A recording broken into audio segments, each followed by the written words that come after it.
This video is sponsored by War Thunder.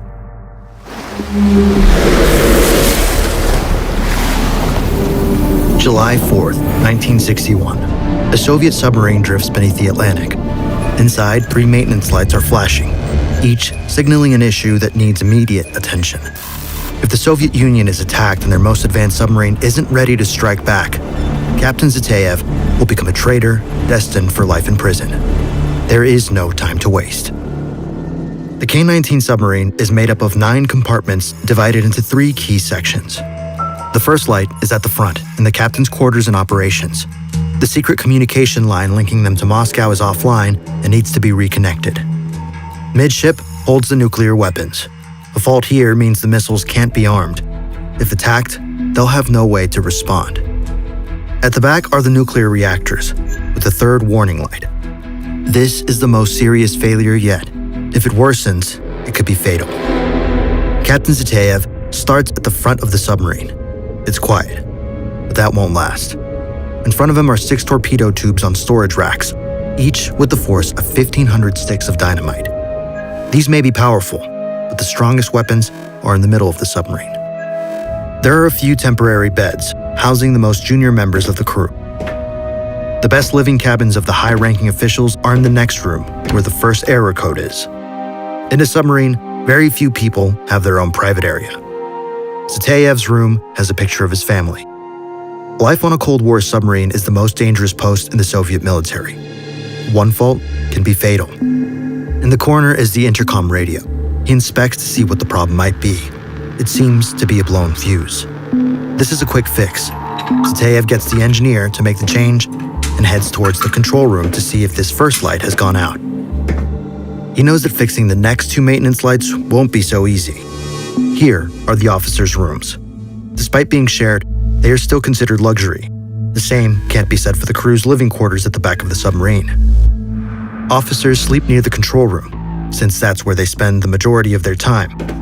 The captain heads inside to check if the first maintenance light has gone off. Everything from the ship's navigation, sonar detection, and torpedo targeting are all controlled through the periscope. The captain looks at the maintenance board and sees that the radio light has gone out. 1 down, 2 more to go. The threat of war is constant, but so is the fear of Moscow. If High Command hears about unready weapons, someone will take the fall. The second light needs to be fixed immediately. Anything shown up on the radar? Zetayev asks. All's clear, answers the soldier. Captain Zetayev enters the middle section, the part of the submarine that holds its deadliest and most classified secrets alongside the second maintenance light. 3 13-meter-tall silos. Inside are R-13 ballistic missiles fitted with nuclear warheads. Each of these has over 66 times the explosive power of Hiroshima, enough to erase New York City in seconds. Now the Soviet Union can launch nuclear missiles right from America's coast, making an attack faster, harder to detect, and more difficult to stop. But right now, they are defenseless. Why is there an error for the missiles in the control room, says Zetayev. The silos are overheating, so we switch them off. We've searched everywhere, but can't identify the problem. If the problem is not here, then where is it? Responds the captain. It must be due to a malfunction in another area, says the soldier. Pipes and wiring being exposed might not look pretty, but it makes it easy to spot problems and make instant repairs. Normally it's quick, predictable. This time, it's not. In the back of the captain's mind, his worst fear begins to take shape. This isn't just a missile problem. This could be the result of that 3rd maintenance light in the reactor room. And if he's right, this submarine is more than defenseless. It's a ticking time bomb. Suddenly, Volkov rushes through the door. The nuclear reactors. I have never seen anything like this before. You must come immediately. All it takes is one overlooked component, and everyone's life is at risk. That's why War Thunder is so great, because they didn't overlook anything. It's the most comprehensive vehicle combat game ever made, and is available for free on all platforms. Join over 95 million players in epic PvP battles, with an unmatched wealth of high-quality content to discover. War Thunder's custom Dagger engine delivers smooth performance and stunning visuals, even on low-end PCs, allowing anyone to experience intense combat with ultra-detailed vehicles, realistic graphics, and sound effects. War Thunder features one of gaming's most realistic damage systems, with each vehicle's components individually modeled and affected by enemy fire. The X-ray view lets you see exactly where a shell penetrated and the components it affected. Command over 2,500 tanks, planes, helicopters, and ships from 10 major nations, spanning from 1920s biplanes to modern jets and tanks. There are countless camouflages, decals, and decorations for all vehicles. Play War Thunder free on PC, PlayStation, Xbox, or mobile. New players and those inactive for 6 months on PC and consoles will get an exclusive bonus pack including premium vehicles, the Eagle of Valor Decorator, 100,000 Silver Lions, and 7 days of premium account. Use my links in the pinned comment or video description below. The deal is ending soon. On his way to the reactor room, Zatayev walks past the diesel fuel generators. They are switched off for now, but should both nuclear reactors fail, they'll provide enough power to get the submarine home. Due to the advancement from diesel generators to nuclear power, submarines can now stay submerged underwater for up to 20 years, if not for the crew's mental health, need for food, and oxygen. The captain enters the reactor room, the location of the third maintenance light. Volkov points at the dial. The nuclear reactor is at 300 degrees. If we reach 600, the reactor will explode.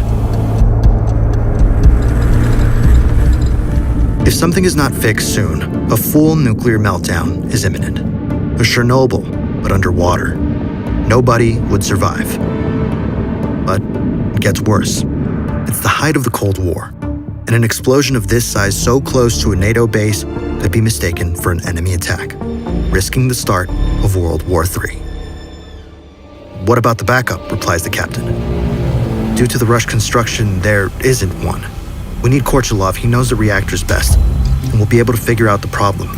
Although, he is sleeping in the crew compartment right now, replies Volkov. Let's get him, replies Zatayev. He presses the emergency button and sirens start blaring, waking everyone up. This is not a drill. These two reactors work like small nuclear power plants. They split atoms of radioactive material which releases heat. This heat turns water into high-pressure steam. The steam flows through the turbines in the next room, spinning them to generate electricity and provide energy for the entire submarine. The turbines then connect to the propellers, which allows the submarine to travel.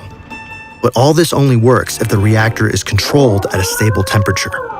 Right now, the balance is collapsing, and they don't have much time left. Before reaching the crew's quarters, they walk into the auxiliary compartment. This section is often the difference between life and death. There are tools stacked away in case fixes need to be made, alongside backup toggles for the control room in case the main room gets damaged. The alarm is loud and everyone is rushing to their stations. Underwater, sound travels over 4 times faster than in air. A single dropped wrench could give away their position to sonar arrays listening hundreds of miles away. But right now, giving away their position is the least of their problems. They enter the crew's living quarters. Multiple hard, triple-stacked bunk beds are hanging on the wall, maximizing space. Only a couple of toilets and wash basins. There are no showers, meaning the crew goes months without bathing. We need Korchalov immediately, shouts Zatayev. Here, Captain, Korchalov responds. They rush back to the reactor room to identify the problem. Time is running out. Korchalov inspects the reactor, and it's not good news. One of the reactor's cooling pipes is broken.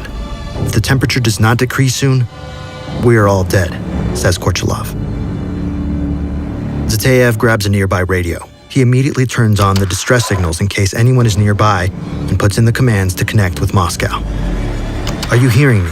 Says Zatayev. No command, no rescue, no hope. The worst time possible, the submarine's long-range radio systems are not working. The ship? Now a ticking radioactive time bomb. Unexpectedly, a nearby vessel picks up the distress signals. This is a United States Navy warship. Do you require assistance? Over. We are saved, suggests Nikolai Korchalov. A lifeline from the enemy.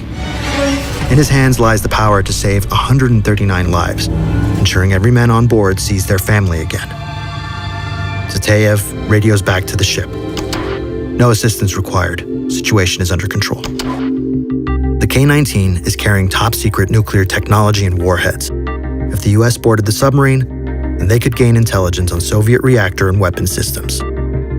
Surrendering military secrets could mean treason for the entire crew. They are on their own. And now, everyone knows it. Captain Zateyev calls an emergency meeting. What he's about to ask is unthinkable. They are running out of time. The plan is to go into the reactor chamber and connect the drinking water supply to the air vent valve. This will cool the core, stabilizing the reactor. There is no plan B. I need volunteers, Zateyev says. The engineer crew are the only ones with the expertise to safely carry off this job. 23-year-old Korchalov steps forward. Before the voyage, he was with his family, playing volleyball and enjoying life. "Do you know where you're going?" asks Zateyev. "I know, comrade," he replies. Going inside the radioactive reactor is a death sentence. And still, 7 more men follow. The engineers work in teams, rotating every 10 minutes to limit their exposure. The first group goes into the reactor.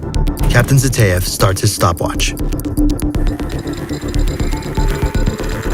They start cutting a hole in the air vent valve, but the pipe is thick. The components around the nuclear reactor are all designed for safety.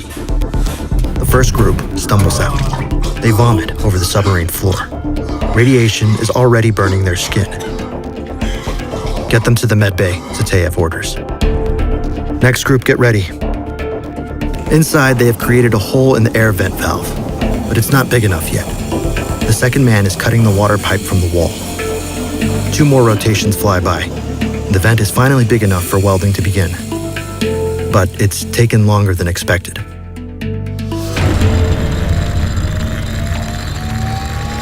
The men have just 75 minutes before the reactor will explode. They are running behind schedule. After connecting the water pipe to the air vent valve, they start welding them together. 45 minutes pass and another 4 rotations. The weld is getting closer to completion. They might just do it. There's hope. "We have a problem, Captain," Korchalov says. "There's little ventilation and moisture is forming. Condensation is making it harder for us to weld. We risk making a weak bond that could easily break. A solution must be found, or time will run out." The next team swaps in, carrying torn clothes and towels. This will hopefully keep the surface dry enough to create a strong weld. While Evgeny exits, he falls to the ground and vomits, spitting blood. His organs are failing. He doesn't have long left. The final group rushes in.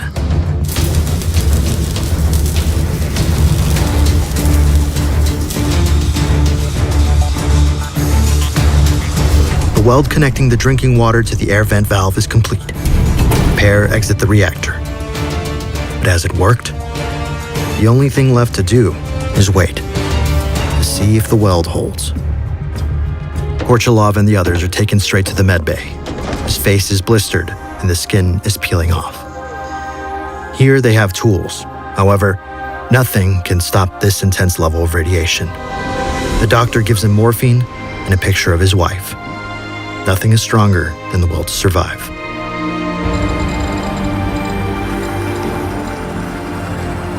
In the reactor room, a shout breaks out, then another.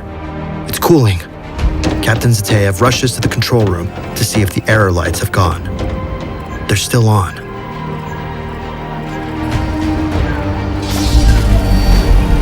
They have done it. Against all odds. But at what cost? They saved 131 lives. They stopped a nuclear war. But they couldn't save themselves.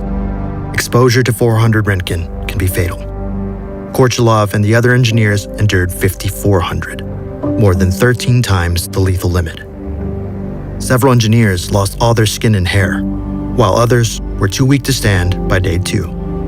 All 8 men died within days. Even the crew who did not go into the reactors suffered the radiation, with 14 more deaths within the next 2 years. At the height of the Cold War, a disaster like the K-19 would damage the Soviet image, so the cover-up began. Families were given vague or false explanations. Medical reports were sealed.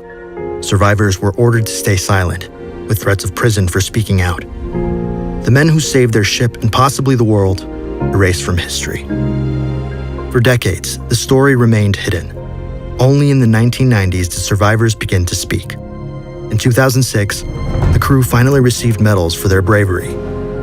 They were never meant to be remembered, but now they are. Not just as sailors, but as heroes who gave their lives to stop a catastrophe the world never even knew it narrowly escaped. Remember to sign up to play War Thunder for free and claim your exclusive bonuses with the links in the comments section below.